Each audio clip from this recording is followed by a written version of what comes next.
ओम श्री परमात्मने नमः। अथ आषाढ़ शुक्ल एकादशी माहात्म्यम। युधिष्ठिरोवाच आषाढ़स्य शिते पक्षे किं नाम एकादशी भवेत् को दिवः को विदितस्य एतदाख्याहि केशव। श्रीकृष्णोवाच कथयामि महीपाल कथामाश्चर्यकारिणीं कथयामास यं ब्रह्मा नारदाय महात्मने। नारदोवाच कथयस्व प्रसादेन विष्णुराराधनाय मे आषाढ़ शुक्ल पक्षे तो किं नाम एकादशी भवेत्। वैष्णवोऽसि मुनिश्रेष्ठ साधुपृष्ठं कलिप्रिय नाथ परतरं लोके पवित्रं हरिवासरात् कर्तव्यं तु प्रयत्नेन सर्वपापानुत्तये तस्मात् तेऽहं प्रवक्ष्यामि शुक्लस्य एकादशी व्रतम्। एकादश्या व्रतं पुण्यं पापग्नं सर्वकामदं न कृतं ये नरलोके ते नरा निरयैषिणः। पद्मानामेति विख्याता शुचौ एकादशी सीता ऋषिकेशप्रीते ये तु कर्तव्यं व्रतमुत्तमम्। कथयामि तवाग्रेहं कथां पौराणिकीं शुभां यस्याः श्रवणमात्रेण महापापं प्रणश्यति। वान्धाता नाम राजर्षि वैवस्वद्वंशसम्भव बहुव चक्रवर्ती स सत्यसन्धः प्रतापवान्। धर्मतः पालयामास प्रजा पुत्रा निवौरसान् न तस्य राज्ये दुर्भिक्षं न्याधयो व्याधयस्तथा। निरातङ्कः प्रजा तस्य धनधान्य समन्वितः नान्यायोपार्जितं द्रव्यं कोशे तस्य महीपतेः। तस्यैवं कुर्वतो राज्ये बहुवर्षगणो गतः अथे कदाचित् सम्प्राप्ते विपाके पापकर्मणः। वर्षत्रयं तद्विषये नववर्षबलाहकः तेनोद्विग्ना प्रजास्तत्र बहुबूधः क्षुधयार्दितः। स्वाहा सुधावशटकार वेद अध्ययनवर्जितः बहुविषया तस्य सस्याभावेन पीडितः। अथ प्रजा समागत्य राजानामिदमब्रुवन् श्रूयतां वचनं राजन् प्रजानां हितकारकम् आपनारैति प्रोक्ता पुराणेषु मनीषिभिः। अयनं तु भगवतस्तेन नारायण स्मृतः पर्जन्यरूपी भगवान् विष्णुः सर्वगतः सदा सैव कुरुते वृष्टिं वृष्टिरन्नं ततः प्रजा तद्भावेन नृपते क्षयं गच्छन्ति वै प्रजाः तथा कुरु नृपश्रेष्ठ योगक्षेमो यथा भवेत्। राजोवाच सत्यमुक्तं योवता न मिथ्यां विहितं वच अन्नं ब्रह्ममयं प्रोक्तं मन्ये सर्वं प्रतिष्ठितम्। अन्नाद् भवन्ति भूतानि जगद्दन्नेन वर्धते इत्येयं श्रूयते लोके पुराणे बहुविस्तरे। नृपाणाम् अपचारेण प्रजानां पीडनं भवेत् नाहं पश्यतमात् कृतं दोषं बुद्ध्या विचारयन् तथापि प्रयतिष्यामि प्रजानां हितकाम्यया इति कृत्वा मतिं राजन् परिमेय बलान्वितः। नमस्कृत पिधातारं जगान गहनं वनं चचार मुनिमुख्यानाम् आश्रमापास्तपयदितान् ददर्शाथ ब्रह्मसुतं ऋषिमङ्गीरसं नृपः तेजसा द्योतितदिशं द्वितीयमिव पद्मजं तं दृष्ट्वा हर्षितो राज्ञः अवतीर्य च वाहनात् नमश्चक्रे चरणौ कृताञ्जलिपुटो वशी मुनिस्तद अभिवन्याथ स्वस्ति वाचनपूर्वकं प्रपच्छ कुशलं राज्ये सप्तसङ्गी सुभूपतेः निवेदयित्वा कुशलं प्रपच्छानामयं नृपः ततः स मुनिना राजा पृष्ठागमनकारणम् अब्रवीवन् मुनिशार्दूलं स्वस्यागमनकारणं। राजोवाच भगवन् धर्मविधिना मम पालयतो महिम् अनावृष्टिः सम्प्रवृत्ता नाहं विद्म्यत्र कारणं संसच्छेदनार्थाय यत्तत्तुरोऽहं तवान्तिकं योगक्षेमविधानेन प्रजानां निवृत्तिं कुरु। ऋषिरुवाच एतत् कृतयुगं राजन् युगानाम् उत्तमं युगम् अत्र ब्रह्मोत्तरा लोका धर्मश्चात्र चतुर्पदः अस्मिन् युगे तपोयुक्ता ब्राह्मणानि तरे जनः विषये तव राजेन्द्र वृषलो यत् तपस्यति आकार्यकरणात् तस्य न वर्षति बलाहकः कुरु तस्य वधे यत्नं मेन दोषः प्रशाम्यते। राजोवाच नाहमेनं वदिष्यामि तपस्यन्तमनागसं धर्मोपदेशं कथय उपसर्ग विनाशनं। ऋषिरुवाच यद्येवं तर्हि नृपते कुरुष एकादशी व्रतं शुचिमासे शुक्लपक्षे पद्मानामीति विश्रुता तस्या व्रतप्रभावेण सर्ववृष्टि भविता ध्रुवं सर्वसिद्धिप्रदा एषा सर्वोपद्रवविनाशिनी यस्या व्रतं कुरु नृप सप्रज सपरिच्छदः इति वाक्यं मुने श्रुत्वा राजा स्वगृहमागतः। आषाढ़मासे सम्प्राप्ते पद्मा व्रतमथाकरोत् प्रजाभिः सह सर्वाभिः चातुर्वर्ण्य समन्वितः। एवं व्रतकृते राजन् प्रववर्ष बलाहकः जनेन प्लाविता भूमिरहवत् सस्यसारिणी ऋषिकेशप्रसादेन जना सौख्य प्रपेदिरे तस्मात् कारणमे देवत्वं कर्तव्यं व्रतमुत्तमं भक्ति मुक्तिप्रदं चैव लोकानां सुखदायकं पठनाश्रवणादस्य सर्वपापैः प्रमुच्यते। इयम् एकादशी राजन् स नित्य विधीयते विष्णुप्रसादसिद्ध्यर्थम् अस्या च शयनव्रतं कर्तव्यं राजशार्दूल जनै मोक्षेषु विशदः चातुर्मासव्रतारम्भो यस्य सामेव विधीयते युधिष्ठिरोवाच कथं कृष्ण प्रकर्तव्यं श्रीविष्णु शयनव्रतं तद्ब्रूहि कृपया देव चतुर्मास्य व्रतानि च श्रीकृष्णोवाच शृणु पार्थ प्रवक्ष्यामि गोविन्दा शयनव्रतं चातुर्मासी च यात्युक्तां सम्नस्तानि व्रतानि च श्रीकृष्ण उवाच कर्कराशिगते सूर्ये शुचौ शुक्ले चतुर्पक्षके एकादश्यां जगन्नाथं स्थापयन् मधुसूदनं तुलराशिस्थिते तस्मिन् पुनरुत्थापयद्हरिम् अधिमासेऽपि पतितः एषः एव विधिक्रमाद् नान्यदा स्वापयेद्देवं तथैवोत्थापयद्हरिम् आषाढस्य पक्षे एकादश्युम् उपोषितः चातुर्मास्यव्रतानां तु कुर्वीत परिकल्पनम् एवं च प्रतिमां विष्णु स्थापयित्वा युधिष्ठिरः स्थापयित् प्रतिमां विष्णु शङ्खचक्र गदाधरं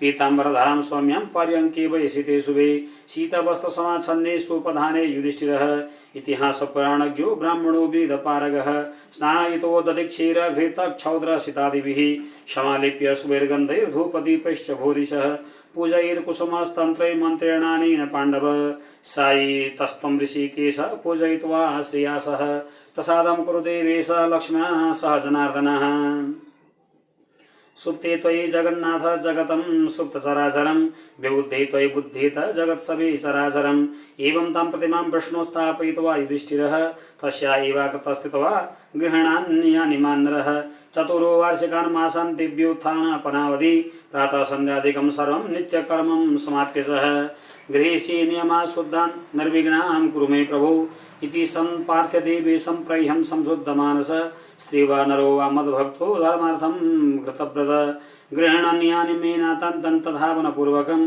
व्रतः प्रारम्भकालस्तु प्रोक्तः पञ्चैव विष्णुना उपक्रमं चतुर्मास व्रतानां च नरः शुचौ एकादशी द्वादशी च पूर्णिमा तथाष्टमी कर्कटाख्या च संक्रान्तिस्तासु कुर्यात् तथा विधि चतुर्धा गृहवाचरणं चतुर्मास्य व्रतं नरः कार्तिके शुक्लपक्षे तु द्वादश्यां तद् समापयेत् तेषां फलानि वक्ष्यामि कर्तॄणां ते पृथक् पृथक् आषाढे शुक्लपक्षे तु एकादश्याम् उपोषितः चतुर्मास्य व्रतं कुर्यात् यत् किञ्चिन् वा बनीपते नान्यथा चाब्दिकं पापं विनिहन्ति प्रयत्नतः न शैवं चैव मौढ्यं चक्र शुक्र गुरुवोर्न बाधकं खण्डेवत्तं चिन्तयादौ चातुर्मास्य विधौ नरः खाण्डवा वां व्यापि मातण्डो यदखण्डा भवीतिथिः अशुचिर्वा शुचिर्वापि यदि त्रिय अधिवा पुमान् व्रतमेकं नरः कृत्वा मुच्यते सरपातकैः असंक्रान्तं तथा मासं देवे पित्रे च कर्मणि मलरूपामशौचं च वर्जयेन्मतिमान् नरः प्रतिवर्षं तु यद् कुर्यात् व्रतं वै संस्मरं हरिं देहान्ते तप्रदीप्तेन विमाने नर्कवर्चसा मोदते विष्णुलोकोऽसौ यावदा भूतसम्प्लवम् देवतायतने नित्यं मार्जनं जलसेचनं प्रलेपनं गोमयेन रङ्गवल्यादिकं तथा य करोति नरश्रेष्ठ चतुर्मास मतं धृत स्वापौ च सदा शक्त्या कृत्वा ब्राह्मणभोजनं सप्त जन्मस्तु विप्रेन्द्र सत्य धर्म परो भविद् दग्ध्याक्षरेण चाज्येन क्षौद्रेण सीतया तथा स्थापयेद् विधिना देवं चतुर्मासी जनाधिपः स याति विष्णुसारूप्यं सुखमक्षयमश्नुते नृपेण भूमिदातव्या यथाशक्त्या न काञ्चनं विप्राय देयमुद्दिश्य सफलं च सदक्षिणम् अक्षयान् लभते भोगान् स्वर्गे इन्द्र इवापर लोकं च समाप्नोति विष्णुरत्रं न संशयः देवाय हिमपद्मं तु दैवानैवेद्यसंयुतं गन्धपुषतातोर्वै देवब्राह्मणयोरपि पूजायां कृते नित्यं चातुर्मासी व्रते नरः अक्षयं सुखमाप्नोति पुरन्दरः पुरं व्रजेत्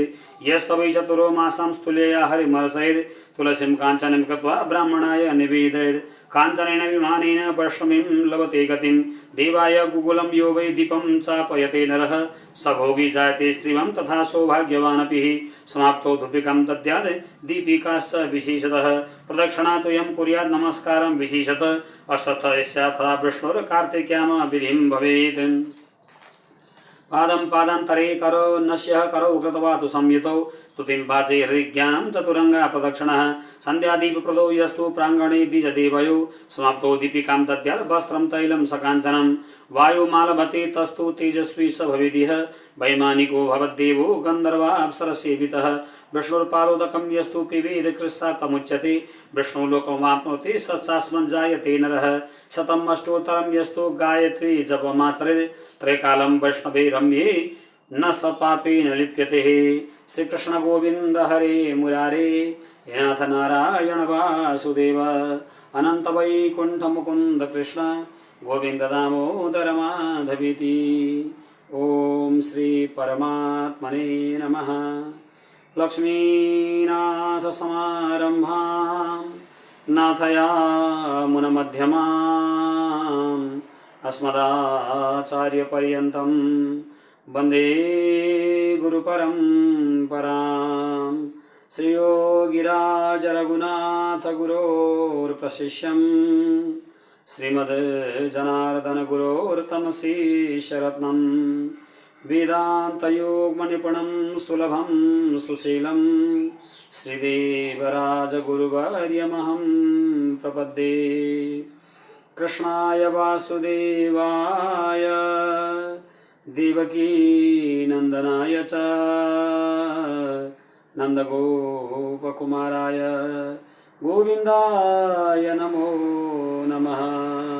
परम मंगलमय परात्पर अखिलेश्वर अकारण करुणा वरुणालय भक्तवांस कल्पतरु जगत नियंता जगदीश्वर परब्रह्म परमेश्वर भगवान श्री हरि को साक्षात भक्तिमयी भावमयी प्रेममयी ग्रंथ श्री एकादशी महात्म्य।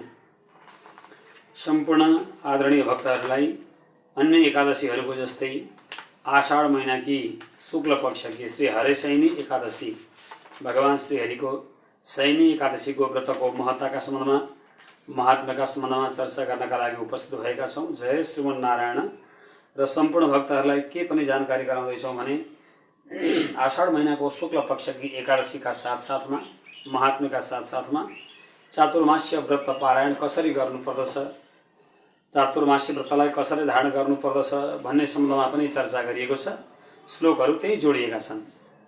तसर्थ 267 श्लोक भएको बडा लामो भएको कारणले गर्दाखेरि मैले यो चातुर्मास्यको व्रत पारायण जो कथा छ त्यो कथालाई पाठ पनि छोड्न नहुने भएको कारणले गर्दा भक्तहरूले पाठ पनि सुन्ने इच्छा गर्नुहुने भएको कारणले गर्दा पाठलाई पनि समाहित गर्दै 3 खण्डमा विभाजित गरेर भाग 1, भाग 2, भाग 3 पहिलो खण्डमा 1 श्लोकदेखि लिएर 85 श्लोकसम्म, दोस्रो खण्डमा तेस्रो खण्डमा गरेर 267 श्लोक भएको यो खण्डलाई 3 भागमा बराबरी विभाजित गरेर हजुरहरूलाई पाठ सहित कथा श्रवण गराउने इच्छा गरेको छु।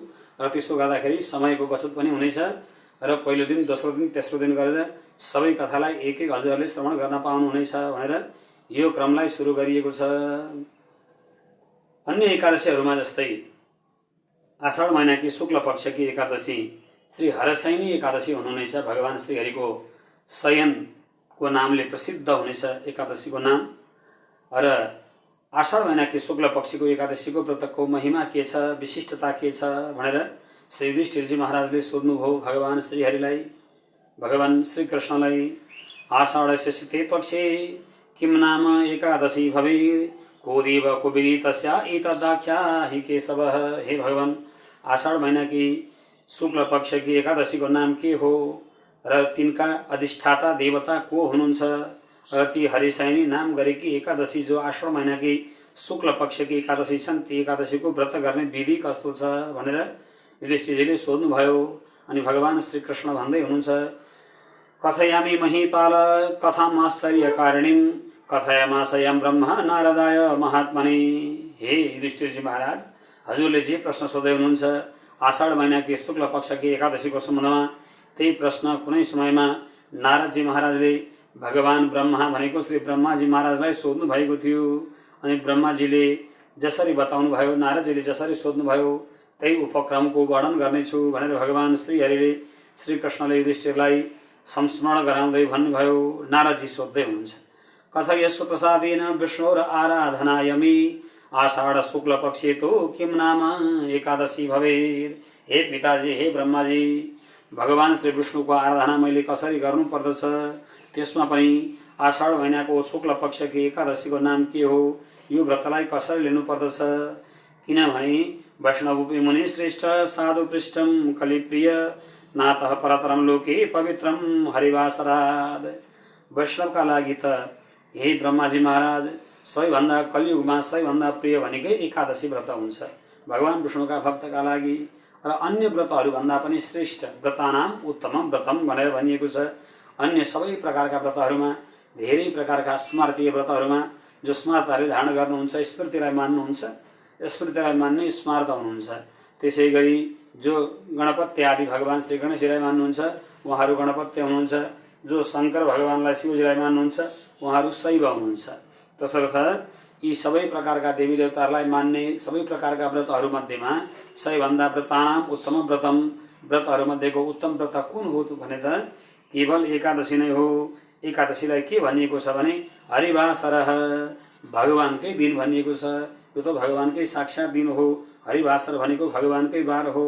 तसर्थ कर्तव्यम तो प्रयत्नेन सर्वपापानुत्तये तस्मात् तेहं प्रवक्ष्यामि शुक्ल एकादशी व्रतम।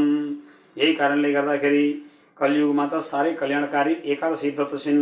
त्यसमध्येमा पनि आषाढ महिनाकी शुक्ल पक्षकी जो एकादशी छन् ती एकादशीको सम्बन्धमा, तिनको विशिष्टताका सम्बन्धमा, महत्ताका सम्बन्धमा चर्चा गरेर साध्य नै छैन भनेर यसरी यहाँ वर्णन गर्दै हुनुहुन्छ। अनि भन्दै हुनुहुन्छ पद्मानामिति विख्याता शुचौ एकादशीसित ऋषिकेश प्रत्ययेतु कर्तव्यम व्रतमोत्तमम। पद्मा नाम गरेकी एकादशी हुनेछन् भनेर चर्चा गर्नुभयो। र एकादशीसित ती पद्मा नाम गरेकी एकादशी नै शुक्ल पक्षमा हरिशायनी एकादशी पनि तिनीलाई भनिन्छ। तिनको नाम पद्मा पनि हो।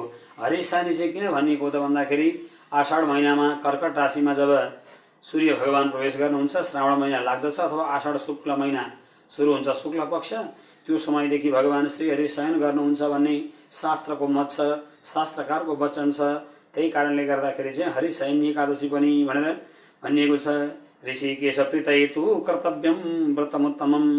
भगवान इन्द्रियहरूका अधिष्ठात्री परमात्मा श्री नारायण ऋषिकेश भगवानलाई यदि प्रसन्न गर्ने इच्छा छ भने व्रतमोत्तमम, व्रतहरूमध्येकै उत्तम व्रत यही व्रतलाई धारण गर्नुपर्दछ भनेर यसरी यहाँ चर्चा गरिएको छ।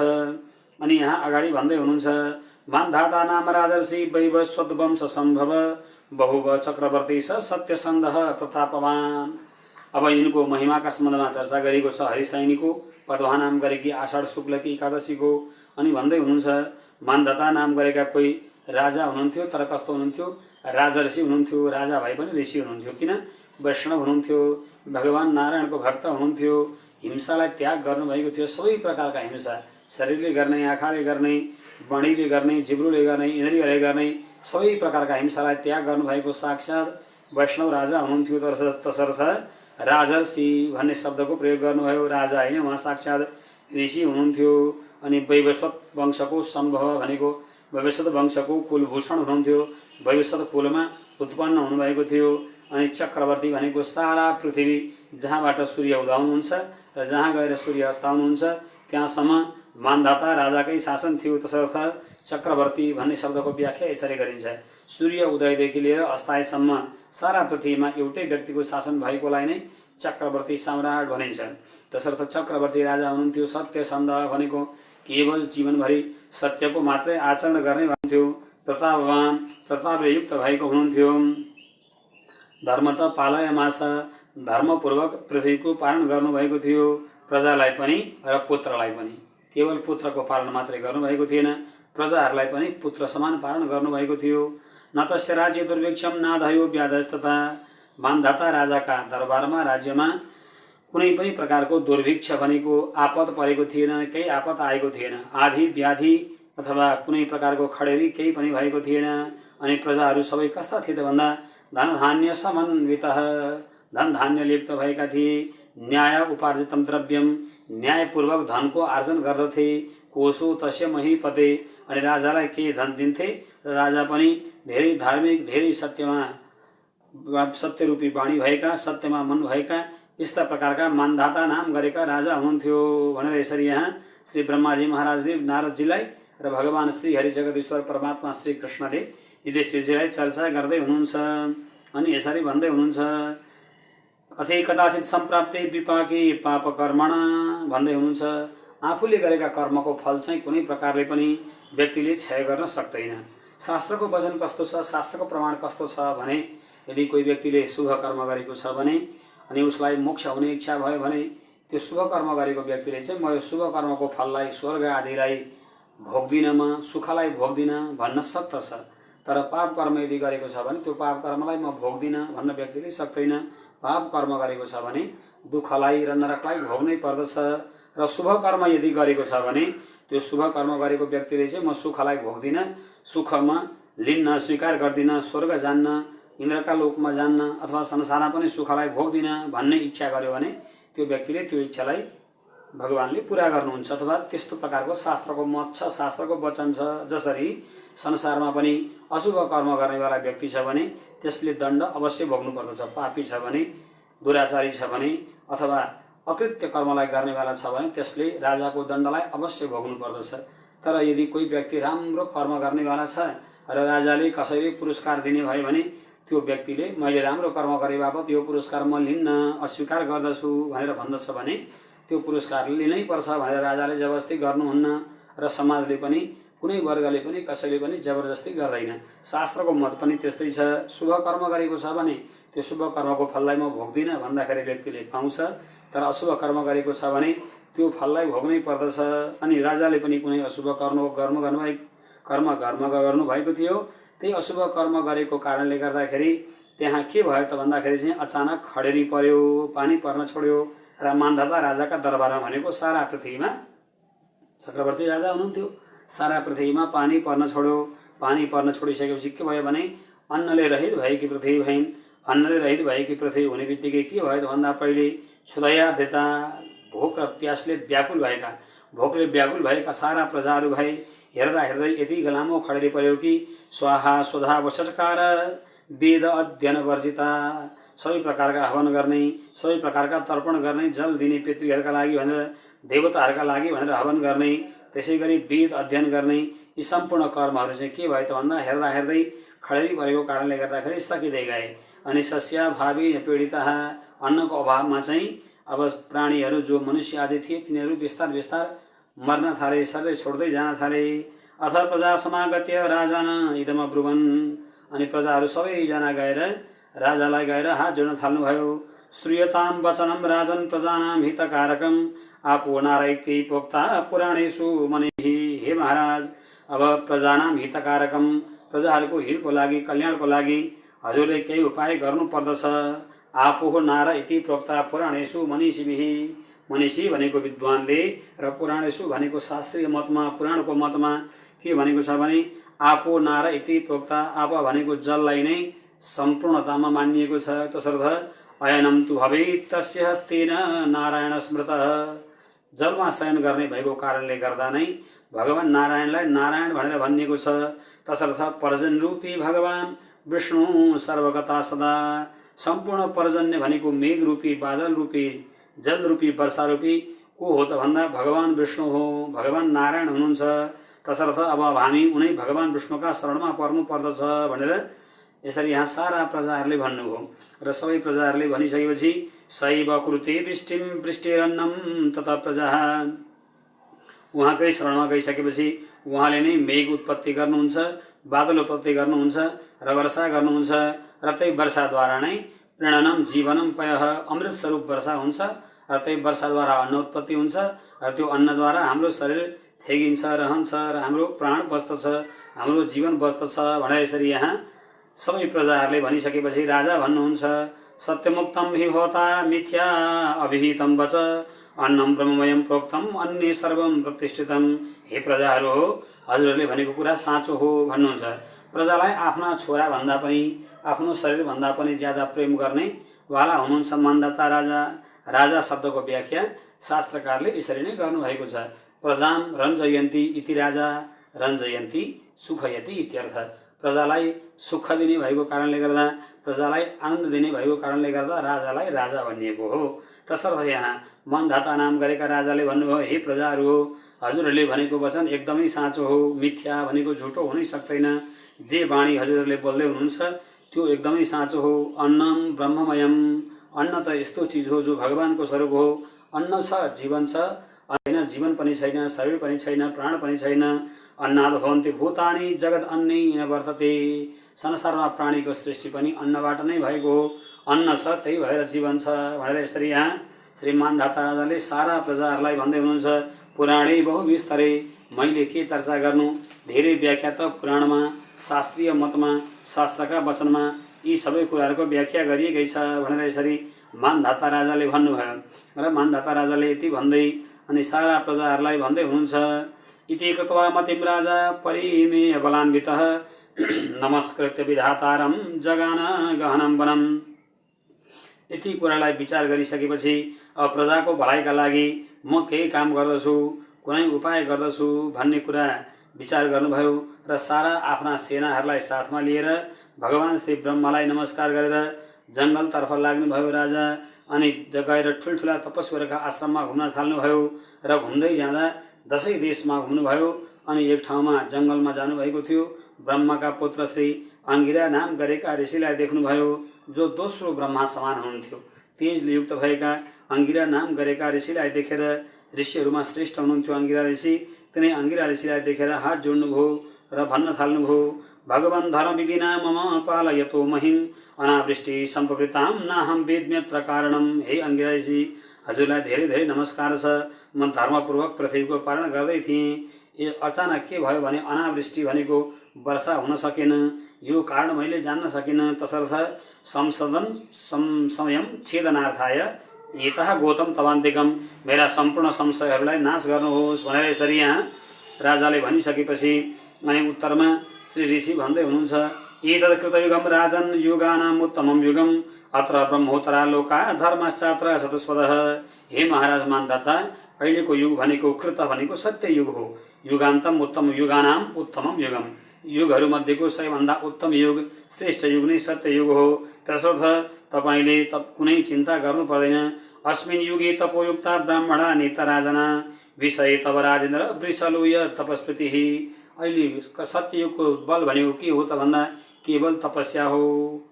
शास्त्रको वचन पनि यस्तो छ, सत्ययुगमा तपस्याको बल, त्रेतायुगमा यज्ञको बल, द्वापर युगमा पूजाको बल र कलियुगमा केवल अन्न मात्र बल हुन्छ भनेर शास्त्रको वचन छ, शास्त्रको प्रमाण छ। तसर्थ यहाँ भन्दै हुनुहुन्छ अहिलेको बल भनेको केवल तपस्या हो। तसर्थ तपस्या नै सबैभन्दा ठुलो बल हो हे महाराज भनेर यसरी यहाँ सम्झाउनु भयो श्री अंगिरा नाम गरेका ऋषिले। अनि राजा भन्दै हुनुहुन्छ, नाहमेनं वदिष्यामि तपस्यामन्तमनागसं धर्मोपदेशं कथय उपसर्ग विनाशनम। हे महाराज, तपस्याले गर्दाखेरि चाहिँ वास्तवमा कल्याणलाई प्राप्त गर्दछ व्यक्तिले, अथवा तपस्या गर्नु साह्रै कल्याणकारी हो भनेर हजुरले भन्नुभयो। तर यति कुरालाई जान्दा जान्दै पनि म तपस्या गरेर बस्न सक्ने अवस्थामा छुइनँ, किनकि म राजा हुँ।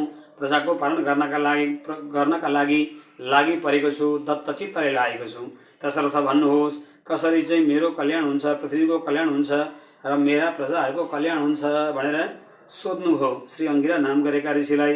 भन्नुहोस्, कल्याणको उपदेश गर्नुहोस् भनेर यसरी सोधिसकेपछि अनि उत्तरमा श्री अंगिरा नाम गरेका ऋषिले भन्न थाल्नुभयो, त्यसो भए तिमी चिन्ता नगर। यद्देहम तर्हि नृपते कुरु शैव एकादशी व्रतम शुचिमासे शुक्लपक्षे पद्मानामी इति विस्तृत। हे महाराज, त्यसो भए चिन्ता नगर्नुहोस्। अब त्यसो भए तपाईसँग तपस्या गर्ने समय छैन भने तपस्या भन्दा पनि श्रेष्ठ फल दिनेवाली भनेकी आषाढ महिनाकी शुक्ल पक्षकी पद्मा अथवा हरिशयनी नाम गरेकी एकादशी छन्। तिनै पद्मा नामीति विस्तृतः, पद्मा नाम गरेकी प्रसिद्ध नाम भएकी एकादशी व्रतलाई धारण गर्नुहोस्। तस्या व्रत प्रभावेण सुवृष्टिर्भविता ध्रुवम। ती व्रतको प्रभावले गर्दाखेरि सुवृष्टि भनेको वर्षा त हुन्छ, तर कस्तो हुन्छ? सुवृष्टि, सुष्टु वृष्टि इति। वर्षा त भयो तर विशाल बाढी आयो, पहिरो गयो भने कुनै कामको कुनै अर्थको हुँदैन। त्यसर्थ हे महाराज, वर्षा हुन्छ कस्तो हुन्छ? जति पृथ्वीलाई चाहिएको छ जल त्यति नै वर्षा हुन्छ भनेर अंगिरा ऋषिले सम्झाउनु भयो श्री मानधाता नाम गरेका राजालाई। सर्वसिद्धिप्रदाय सा सर्वो उपद्रवनाशिनी अस्यामृतम कुरु नृप सप्रज सपरीक्षतः।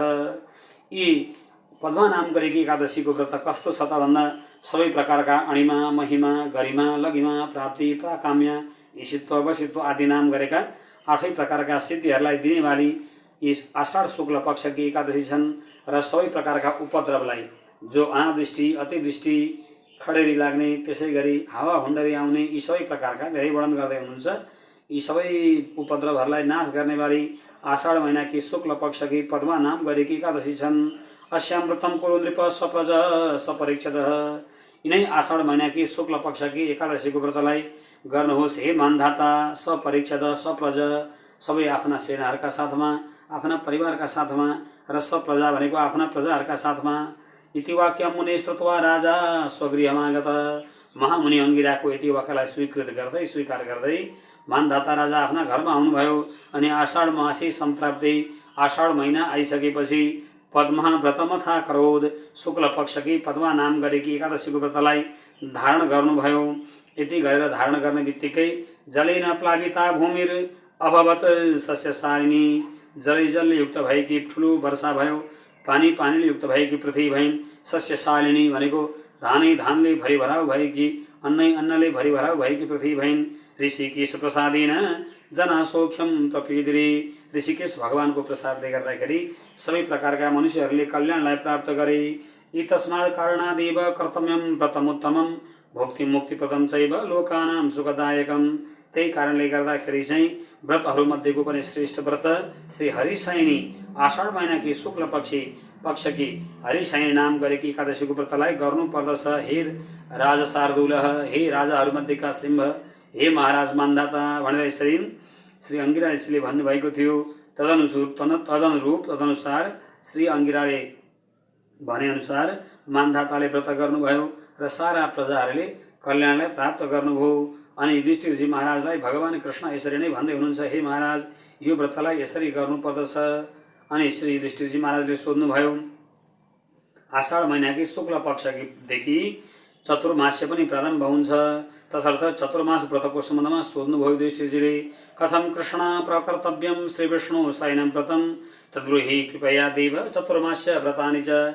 हे कृष्ण, विष्णुर शयन व्रतम भगवान श्रीहरिको शयनको व्रत भनेको चतुर्मासको व्रतलाई कसरी गर्नुपर्दछ, चतुर्मासको व्रतको विधि के छ, तद्ब्रूहि कृपया देव। हे भगवान, चतुर्मास भनेको के हो भन्नुहोस् भनेर युधिष्ठिरजीले साथसाथमा सोध्नुभयो। र भक्तहरूलाई 85 श्लोकसम्मको व्याख्या यो खण्डमा यो भागमा गरिनेछ। तसर्थ त्यसपछि फेरि बाँकी 80 श्लोक र फेरि अरू 80 श्लोकको व्याख्या अन्य खण्डहरूमा गरिनेछ। यहाँ भगवान भन्दै हुनुहुन्छ, शृणु पार्थ प्रवक्ष्यामि गोविन्द शयन व्रतम। हे युधिष्ठिरजी महाराज सुन्नुहोस्, गोविन्द भनेको काम विन्द्यति इति गोविन्द, इन्द्रियको रक्षा गर्ने भगवान श्रीकृष्णको शयनको व्रत अथवा चातुर्मास्यको व्रत कस्तो छ सुन्नुहोस् भनेर भगवान स्वयं सुनाउँदै हुनुहुन्छ। भन्दै हुनुहुन्छ, कर्क राशि गते सूर्य सुचौ शुक्ले तु पक्षके।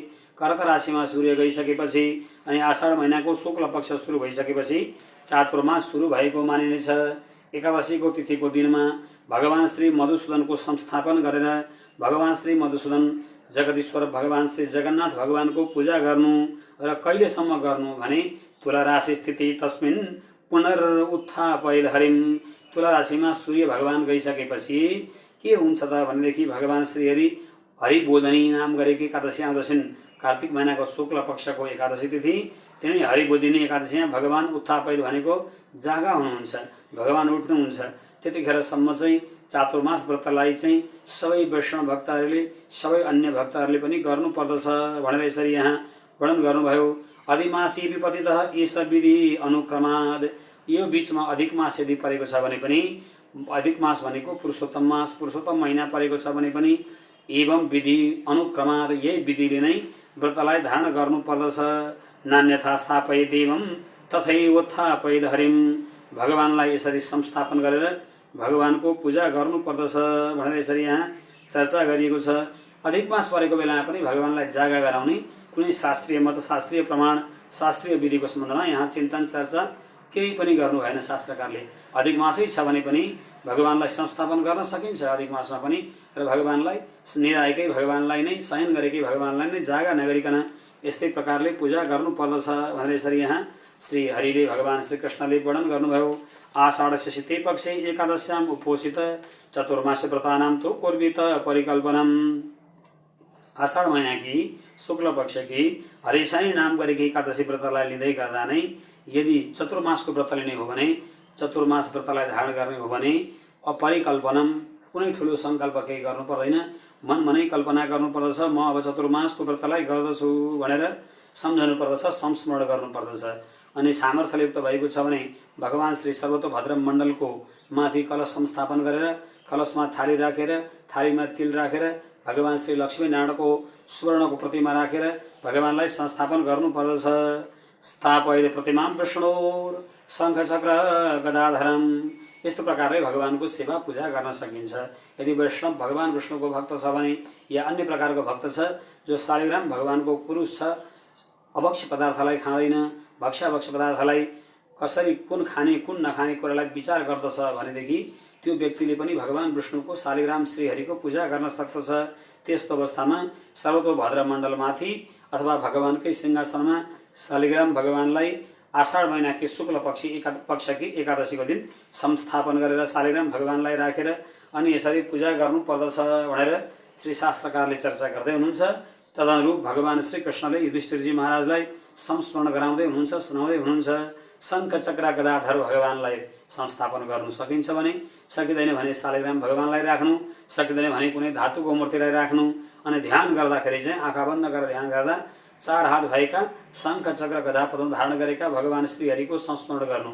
चित्तमा भगवानकै जो प्रतिमा छ, भगवानकै जो विग्रह छ, आँखा बन्द गरेर तिनै भगवान शङ्ख चक्र गदा पद्म धारण गरेका 4 हाती भगवान नारायणलाई नै सम्झिनु चतुर्मासमा। त्यस्तो प्रकारले पूजा गर्नु भन्नुहुन्छ। अनि पीताम्बरधरा सौम्य पर्यङ्के वै शीते शुभे शीत वस्त्र समाच्छन्ने सोपधाने युधिष्ठिर।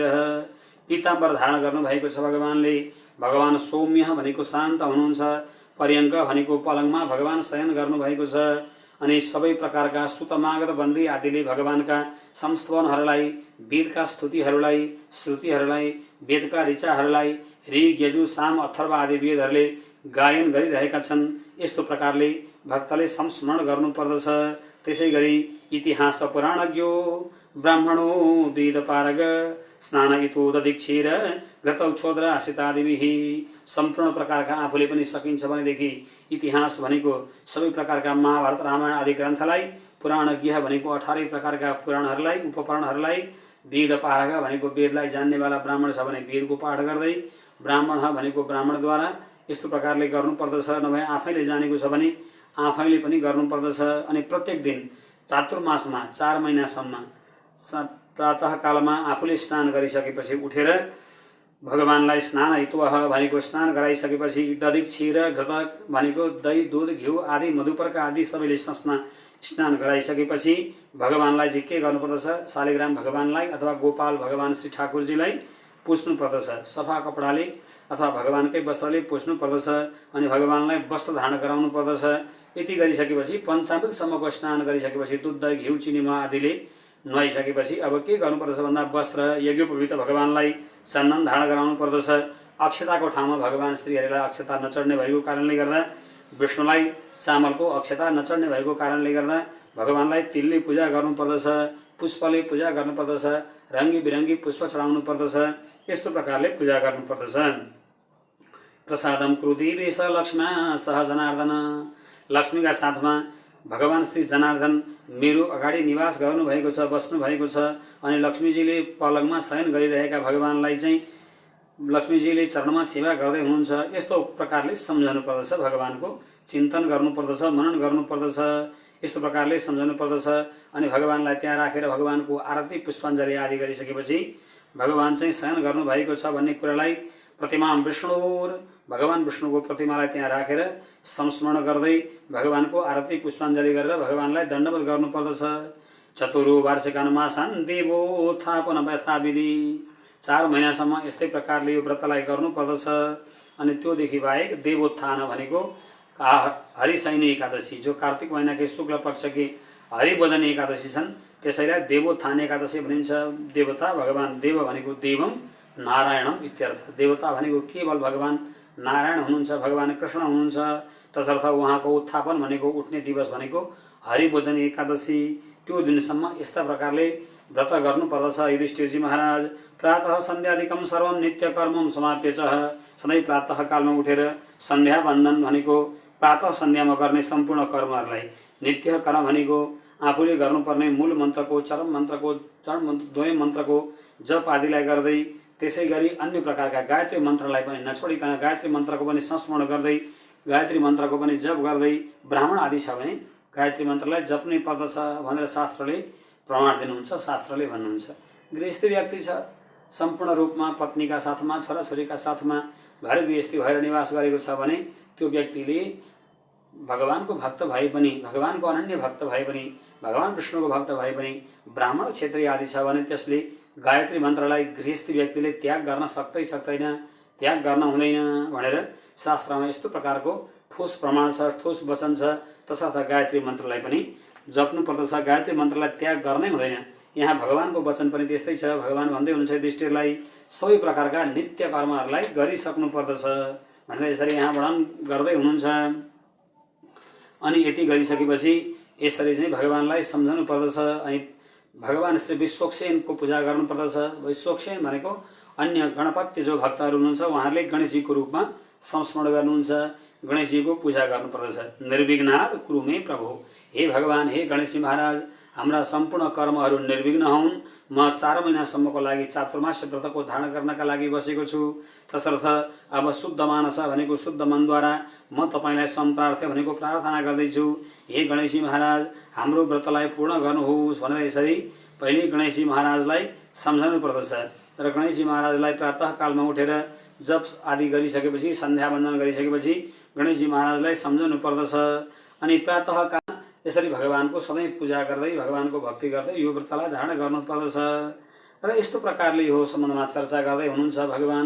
अनि यहाँ वर्णन गर्दै हुनुहुन्छ यस्तो प्रकारले उपक्रम चतुर्मास व्रतानां च नरः शुचौ। यही उपक्रम प्रातःकालमा उठेर शौचाचार आदिको ध्यान दिइसकेपछि, पवित्र भएर चाहिँ दन्त धावन गरिसकेपछि, दाँतलाई माजिसकेपछि, स्नान आदिद्वारा निवृत्त भइसकेपछि, अनि सन्ध्या वन्दन आदि गरिसकेपछि, अनि भगवानको शालिग्राम, भगवानको शिला अथवा सुनको मूर्ति छ भने, सुवर्णको प्रतिमा छ भने शङ्ख चक्र गदा पद्म धारण गरेको लक्ष्मीका साथमा भगवान श्री जनार्दनको मूर्तिलाई पूजा गर्नुपर्दछ। यस्तो प्रकारले उपोषित भनेको भगवानको सेवा गर्नुपर्दछ, आफूले उपासना गर्नुपर्दछ, भगवानलाई सम्झनु पर्दछ भनेर शास्त्रकारले यसरी यहाँ चिन्तन गर्दै हुनुहुन्छ, वर्णन गर्दै हुनुहुन्छ। र यहाँ वर्णन गर्नुहुन्छ प्रथमेकं नरः कृत्वा मुच्यते सरपातकै। एउटा मात्रै, धेरै प्रकारका व्रत कतिछन् गर्दैछन्। व्रतको सम्बन्धमा शास्त्रमा यति लामो वर्णन गरिएको छ, यति ठुलो वर्णन गरिएको छ, ठुलो व्याख्या गरिएको छ, जो वर्णन गर्न साध्य छैन। तर एकम व्रतम भनेको एउटै मात्रै यस्तो व्रत छ, त्यो व्रतले चाहिँ वास्तवमा व्यक्तिले सबै प्रकारका व्रतको फललाई प्राप्त गर्दछ।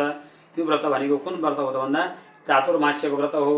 आषाढ शुक्ल एकादशीदेखि लिएर कार्तिक शुक्ल एकादशीसम्म चतुर्मासको व्रत जो छ त्यो व्रत साह्रै नै कल्याणकारी छ भनेर यसरी यहाँ वर्णन गरिएको छ। अनि जीवनमा आफूले गर्नुपर्ने जो कृत्यहरू छन्, आफ्ना कर्महरू छन्, गृहस्थीका कर्महरू, ती कर्मलाई गरिरहनु। तर के गर्नु भने चतुर्मास्य व्रतको प्रधान विषय चाहिँ के भन्नुभयो भन्दा संस्मरण हरिम, भगवान हरिको संस्मरणलाई कहिले पनि नछोड्नु, भगवान हरिलाई सम्झिरहनु, भगवानलाई संस्मरण गर्नु नै सबैभन्दा ठुलो कल्याणकारी छ भनेर यसरी यहाँ शास्त्रकारले चिन्तन गर्नुभयो। र शास्त्रले पनि यसरी नै वर्णन गर्नुभएको छ। किनभने भगवानलाई सम्झनु जस्तो ठुलो र भगवानलाई सम्झनु जस्तो सुखको कुरा अरू केही पनि छैन भनेर शास्त्रकारले वर्णन गर्नुहुन्छ। विपदो नैव विपदः सम्पदो नैव सम्पद, विपद विस्मरणं विष्णोर सम्पद नारायण स्मृति। संसारका दुःखहरूलाई केही दुःख नै मानेको छैन शास्त्रकार हुनुहुन्छ। संसारका जो दुःखहरू छन् ती स्वप्नवत् छन्, ती स्वप्न जस्तै छन्, ती छाया जस्तै छन्। सम्पदो नैव सम्पद, सुख पनि त्यस्तै हो, जस्तो दुःख हो सुख पनि त्यस्तै हो, त्यो पनि सपना जस्तै हो, छाया जस्तै हो। त्यसो भए सबैभन्दा विपद, सबैभन्दा दुःख चाहिँ कुन हो त भन्दा विस्मरणम विष्णु हो। जुन दिनभरि 24 घण्टामा 24 घण्टा बित्यो समय व्यक्तिको, तर त्यो अहोरात्र 24 घण्टामा एक क्षण पनि भगवानको, एक पल पनि, एक मुहूर्त पनि, एक सेकेन्ड पनि भगवानको नाम याद आएन, भगवानको संस्मरण आएन भने त्योभन्दा ठुलो विपद, त्योभन्दा ठुलो दुःख अरू केही पनि छैन। र सम्पद नारायण स्मृति, सुखको दिन कुन दिन हो त भन्दाखेरि जो व्यक्तिले यस्तो दिन छ व्यक्तिका लागि जुन दिनमा भगवानलाई सम्झिरहन्छ, भगवानलाई संस्मरण गरिरहन्छ, भगवानको याद गरिरहन्छ भने त्योभन्दा ठुलो सुखको दिन अरू केही छैन भन्ने शास्त्रको वचन छ, शास्त्रको प्रमाण छ। तसर्थ यहाँ भगवान श्री हरि भन्दै हुन्छ संस्मरणम हरिम, हरिलाई संस्मरण गरेर चातुर्मासमा व्यक्ति रहनु पर्दछ भनेर यसरी यहाँ वर्णन गर्नुभयो। अनि चतुर्मास्यमा प्रातःकालमा उठिसकेपछि के गर्नुपर्छ? नित्यम मार्जनम, घर आदिलाई सुन्दर गरिसकेपछि, घरलाई बढारिसकेपछि, मन्दिरलाई सब जल सिंचनम भनेको मन्दिरलाई, घरलाई सफा पारिसकेपछि, प्रलिपनम गोमयेन, गाईको गोबर ल्याएर सारा घरमा लिप्नु पर्दछ। रङ्गबल्यादिकम तथा रङ लिएर रेखिहाल्नुपर्दछ, रङ्गबली गर्नुपर्दछ। जो हाम्रो आर्य परम्परा भनेको उत्तर भारतीय जो परम्परा छ, यो उत्तर भारतीय परम्परा आर्य परम्परामा रङ्गबली गर्ने प्रचलन छैन। दक्षिण भारतीय परम्परा भनेको द्रविड परम्परा हो। त द्रविड परम्परामा चाहिँ के छ त भन्दाखेरि आफ्ना घरका अगाडि रातो सेतो विभिन्न रङहरूद्वारा चाहिँ भगवानका पदहरूको, चिन्हहरूको, त्यसै गरी राम्रा राम्रा शङ्खको, घण्टको आदिको चित्र बनाउने चलन छ, जसलाई रङ्गबली भनिन्छ। शास्त्रमा चाहिँ धेरै अगाडिदेखि नै यो प्रकृतिको वर्णन देख्न र सुन्न पाइन्छ। यहाँ यसरी वर्णन गर्दै हुनुहुन्छ, प्रलेपनम गोमयेन रङ्गबल्यादिकम यथा भन्नुहुन्छ। गोबरले लिपेर रङ्गबली गर्नु भनेको घरलाई बडा रङ्गबली गरेर सुन्दर बनाउनु भनेर यसरी यहाँ वर्णन गर्नुहुन्छ। य करोति नरश्रेष्ठ चतुर्मास्य मतन्द्रितः समाप्तो चतुर्थ कृत्वा ब्राह्मण भोजनम। यस्तो प्रकारले गाईको गोबरले लिपेर रङ्गबली गर्नु, अनि चतुर्मास व्रत समाप्ति भएको दिनमा भनेको हरिबोधन एकादशीको दिनमा, द्वादशीको दिनमा एकादशी व्रतलाई लिइसकेपछि ब्राह्मण भोजन आदि गराउनु। यस्तो प्रकारले सत्यमा युक्त भएर सत्यको चिन्तन गर्दै यदि मनुष्यले यो चतुर्मास नाम गरेको व्रतलाई गर्दछ भने वास्तवमा त्यसले कल्याणलाई प्राप्त गर्दछ भनेर यसरी यहाँ वर्णन गर्नुहुन्छ। अनि अगाडि भन्दै हुनुहुन्छ, यस्तो प्रकारले यदि व्रतलाई लिन्छ भने सयाति विष्णु सारूप्यम सुखम अक्षयमश्नुते। विष्णु सारूप्यम भनेको भगवानको विष्णुकै स्वरूप भनेको सायुज्य नाम गरेको मोक्षलाई प्राप्त गर्दछ, अनि अक्षय सुखलाई अश्नुते भनेको प्राप्त गर्दछ भनेर यसरी यहाँ श्री युधिष्ठिरजी महाराजलाई भगवान कृष्णले वर्णन गर्दै हुनुहुन्छ। त्योदेखि बाहेक नृपेण भूमिदातव्या यथाशक्त्या न काञ्चनम। धन सम्पत्तिले युक्त भएको व्यक्ति छ भने भूमिदान भनेको जमिनको दान गर्नु, यथाशक्त्या काञ्चनम भनेको धातुको, सुनको, चाँदीको दान गर्नु। यस्तो प्रकारले वेद जान्ने ब्राह्मणलाई देवम उद्देश्य भगवान श्री हरिबोधन एकादशीको दिनमा यदि कसैले दान गर्दछ, दक्षिणा दिन्छ, जमिन दान गर्दछ, अन्न दान गर्दछ भने वास्तवमा त्यसले अक्षय भनेको नाश नहुने भोगलाई प्राप्त गर्दछ। स्वर्गे इन्द्रापरः, जसरी स्वर्गमा इन्द्र बस्दछन् त्यसै गरी वैकुण्ठमा गएर बस्दछ अथवा इन्द्र समान बन्दछ भन्नुहुन्छ। लोकम च समाप्नोति विष्णुरत्र न संशयः। त्यस्तो प्रकृतिको व्यक्तिले जो सबै प्रकारका काञ्चन दान गर्ने, भूमि दान गर्ने, गाई दान गर्ने, अन्न दान गर्ने व्यक्ति छ भने विष्णुको लोकलाई त्यसले प्राप्त गर्दछ भनेर यसरी यहाँ भगवान श्रीहरिले वर्णन गर्दै हुनुहुन्छ। अनि अगाडि भन्दै हुनुहुन्छ, देवाय हिमपद्मं तु तदा नैवेद्य संयुतम गन्ध पुष्पस्तरयोद्धि देव ब्राह्मणयोरपि। भगवान श्रीकृष्णको पूजा यस्तो प्रकारले भगवानलाई सर्वतोभद्र मण्डलमा संस्थापन गरेर भगवानको पूजा चातुर्मास्यसम्म व्रती भनेको त्यो चातुर्मासको व्रत धारण गर्ने नर भनेको मनुष्यले धारण गर्नुपर्दछ, लिनुपर्दछ। हे युधिष्ठिरजी महाराज, यसरी व्रतलाई धारण गर्दछ भने अक्षयम सुखमाप्नोति, अक्षय प्रकारको सुखलाई, नाश नहुने सुखलाई प्राप्त गरेर पुरन्दर भनेको इन्द्रको लोकलाई सहज प्राप्त गर्दछ। यदि जस्तो सुकै व्यक्ति भए पनि सबै प्रकारका कर्मलाई गर्ने गृहस्थी व्यक्ति, भगवान विष्णुको भक्त नभएको व्यक्ति छ र पनि चातुर्मासको व्रतलाई लिएर यी सबै क्रमलाई गर्दछ भने, अनुक्रमलाई गर्दछ भने वास्तवमा त्यो व्यक्ति सिधै पुरन्दर भनेको इन्द्रको नाम हो। इन्द्रको वर्तमान जो इन्द्र हुनुहुन्छ त्यो इन्द्रको नाम नै पुरन्दर हो, उहाँको नाम नै पुरन्दर हो। तसर्थ पुरन्दरको लोक भनेको इन्द्रको लोकलाई स्वतः प्राप्त गर्दछ, जान्छ भन्नु हो। यस्तो वै चतुरो मासां स्तुल्या हरिमर्चयेद तुलसी काञ्चन कृत्वा ब्राह्मणाय निवेदयेद। यो चतुर्मास्यमा 4 महिनामा आषाढदेखि लिएर कार्तिक महिनासम्म जसले हरिमर्चयेद भगवान श्रीहरिको पूजा गर्दछ, तुलसीम काञ्चनिम कृत्वा, काञ्चनिम भनेको सुन चाँदी आदि, त्यसै गरी कृत्वा ब्राह्मणाय निवेदयेद सुन चाँदीको दान गर्दछ, त्यसै गरी तुलसीद्वारा भगवान श्री ठाकुरजी, भगवान श्री राधा सर्वेश्वर प्रभुको पूजा गर्दछ, जगदीश्वर परमात्मा भगवान श्रीमन नारायणको पूजा गर्दछ, वास्तवमा त्यो व्यक्तिले कल्याणलाई प्राप्त गर्दछ। ऊ वैकुण्ठ जान चाहँदैन, ऊ भगवानको मोक्ष चाहँदैन, ऊ संसारको भोग चाहन्छ भने पनि स्वभोगी जायते श्रीमान तथा सौभाग्यवान अपि। त्यो व्यक्ति भोग चाहन्छ भने संसारका सबै प्रकारका भोगलाई प्राप्त गर्दछ।